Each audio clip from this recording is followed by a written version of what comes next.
Setups are a necessary part of your paper. This is the part of your paper where you introduce your evidence. So before you tell your audience your evidence, you have to introduce it or give it some context. You can't just tell us your evidence without giving us any idea of who said it or why they said it or what was going on when they said it. So this is the part of your essay. It comes right before your evidence, and it's usually only about a sentence, maybe too long. So for example, if you are using a quote from a book or a quote from an article as your evidence, in your setup, you might want to tell us who said it or what was going on in the story when they said it, why did they say it, what was the question that was asked of them. Those are all some possibilities for your setup. If you have a fact or statistic as your piece of evidence, you might want to tell us where this information came from or why we should trust it. If you are giving us an expert opinion, you might want to tell us who said it, what are the credentials, why should we believe this person. So it's basically just giving some context for your piece of evidence. If you don't have a setup, your evidence might not make a lot of sense to your reader and it might not work the way you wanted it to. It might not actually prove the point that you wanted it to.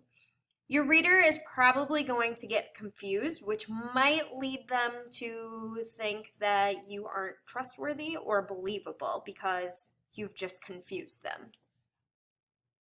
So for example, let's say your friend shared this image on social media without any explanation. So here's the image, and it says, "A strong woman is one who's able to smile this morning like she wasn't crying last night." So you see it on social media and you're confused because you don't know what happened to your friend and you don't know whether she's okay or not. She could have dropped buttered toast on the floor and that made her really upset, or maybe someone in her family died. You have no idea. So when you forget to do a setup, you're leaving your audience in the same state of confusion where they have no idea what's going on or why this is being said.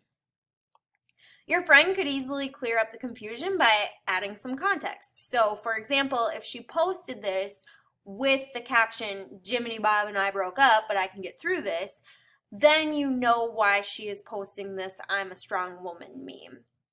So when you're writing an essay, it's really important that you're telling us why you're using the evidence that you're using, or where it came from, or what was going on when that piece of evidence was said.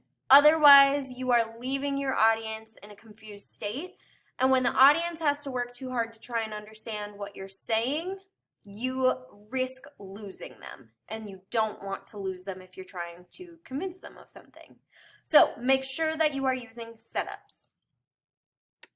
When you're using setups, a lot of people want to immediately say that so-and-so states or so-and-so says, but there are a lot of other verbs that we can use instead of states or says. So this is a list of other verbs that you could use that might make your writing sound a little bit more sophisticated. So keep this list in mind as you're writing so that you aren't reusing the same states or says over and over and over again. We can use some different words.